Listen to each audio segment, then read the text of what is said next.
definitely getting colder. I got some interesting captures yesterday actually. I'll talk a bit about it later. It seemed like it was half a moon actually.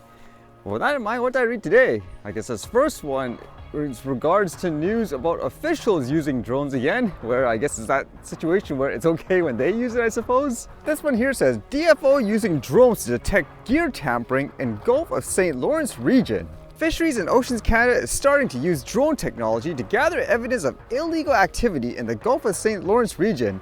It's like having a fishery officer 300 feet in the air, said Matthew McEwen, a Charlottetown-based conservation protection supervisor with DFO. On October 17th, a person appearing in court in Eastern PEI was given a $5,000 fine and suspended from fishing for the first 7 days of the 2025 lobster fishing season. The offense was tampering with lobster fishing gear in Lobster Fishing Area 26A, which stretches from the northeast tip of Prince Edward Island down to the north shore of Nova Scotia and west to the central south shore of PEI. And the culprit's actions were caught on video gathered by a Department of Fisheries and Oceans drone. It says the offense occurred during the 2024 fishing season and the images were captured by remotely piloted aircrafts. A DFO social media post about the Georgetown court case said, "This was the first time drone imagery was used in court in our Gulf region." McEwen said the department has been using drones to monitor a number of fisheries in the Gulf region since 2021, but this was the first time that footage has been used in a court case. He said the drone complements the rest of the department's surveillance programs. "We have our planes and our helicopters that are monitoring the fisheries," he said, "but now we also have our drones. Fishery officers can operate them from land. In some cases," he said, "it just expands our presence and our surveillance." So I guess it's okay because you're using it to catch, like they say, I guess people doing something wrong, but at the same time, this is one of those situations where people always say, oh, stay away from any type of marine life, for example, when it comes to things like drones. But when it comes to an official, I guess it's automatically okay, correct? You're not worried about disturbing, let's just say, potential wildlife or anything like that. Just another example, I suppose, with more people using drones is okay, but there's no consistency other than it's okay for one group to use it, but not okay for the other for whatever reason. And then I read this, which was kind of interesting because I thought of how it's okay for one group of people to use it and the other not. Is that a reason why certain countries are, let's just say, taking off when it comes to the drone space and others aren't? This one here says, surge in demand for drone pilot certificates brought by booming low altitude economy. Demand for drone pilot certificates is on the rise as workers and graduates seek opportunities in the burgeoning field of drone operations in China. On job hunting platform Zillion Zaipin, Global Times reporter observed that over 100 companies are offering drone-related positions in 4 major cities: Beijing, Shanghai, Guangzhou, and Shenzhen. These companies are mainly from 4 key sectors: airlines, technology firms, aerial photography companies, and educational institutions. Notably, qualified candidates with 3 to 5 years or more relevant work experience will be paid with average monthly salaries exceeding 10,000 won. Salaries for drone-related positions range from 8,000 to 15,000 won per month. It makes you think too, just in terms of training like they talk about here, how relevant is the training actually in terms of people operating drones for their specific industry? Because I know here anyways, especially in the beginning, there were all those people that just wanted to make money selling courses, just approving people for certificates. Like, you don't really care about whether or not they actually know how to fly. And one great example was, there was one person that was saying, never ever, for example, hand launch your drone or hand catch it, instant fail. But then actually, funny enough, there was a story just recently, like during that time, where there were people using it for things, for example, like fisheries, wildlife monitoring or whatever, like in the sea.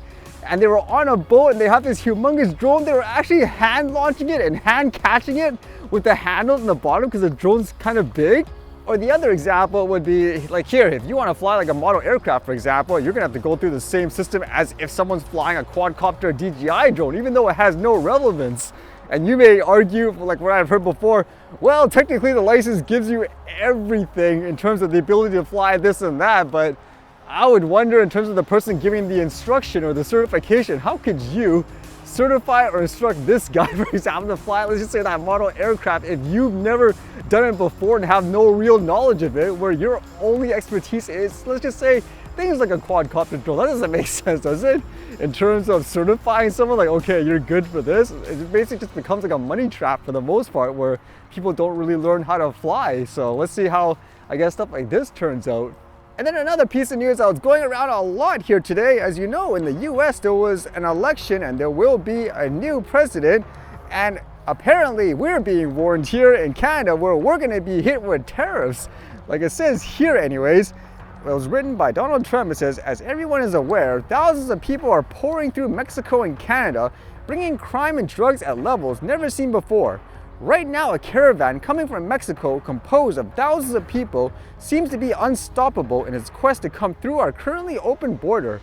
On January 20th, as one of my many first executive orders, I will sign all necessary documents to charge Mexico and Canada a 25% tariff on all products coming into the United States and its ridiculous open borders.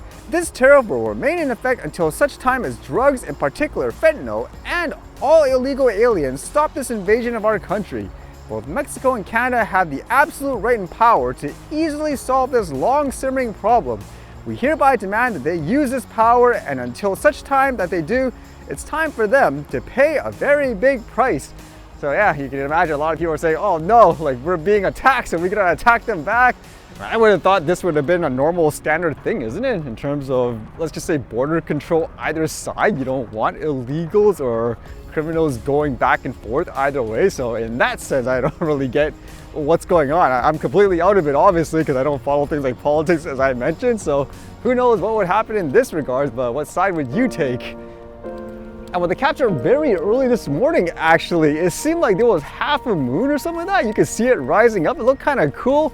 It basically showcases the challenge I'm having currently in terms of figuring out the best settings and all that. Like, what would you think of this? Do you think that looks okay in terms of the amount of light? Because you have to basically choose between having the camera let in a lot of light, but in doing so, you're going to have to wait longer for it to take each picture, whereas you could let in less light, for example. That's basically like the shutter speed, but then you can take pictures a lot faster, so you'll get like a smoother image and you'll be able to capture more. So it's one of those, what's the best setting? The other challenge is when you let in more light, and let's just say there's more artificial ones from buildings and all that, everything looks blown out obviously and it messes up the color, whereas I haven't tried it yet actually. If you just point it directly up in the sky and say it's clear with the stars, it could look actually really cool if you really bright it up in that way. But either way, I think this is a really cool capture anyways.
See you guys later.